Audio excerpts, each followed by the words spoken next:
Okay, I'm in my 2008 Toyota Prius and my dash is not turning on. Car's on right now, but the dash is not turning on. Let me show you guys a quick tip on how to get that on. So turn your car off, hit that power button, right? Car's off now.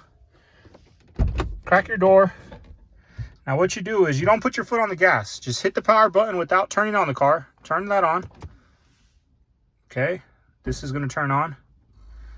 Now what you're gonna do, hold the climate button, I'll say for like 5 to 10 seconds, right? Okay, let it go. Turn your lights on, your door's cracked. Boom, your door's open now, see? The lights are working. Turn on your car, and there you go, your dash is working. Leave a like, comment, subscribe. Hope I helped you out. A lot of people beat around the bush and take a minute video and make it a fucking 30-minute video. Here you go, 1 minute. Banged it out for you guys. Peace.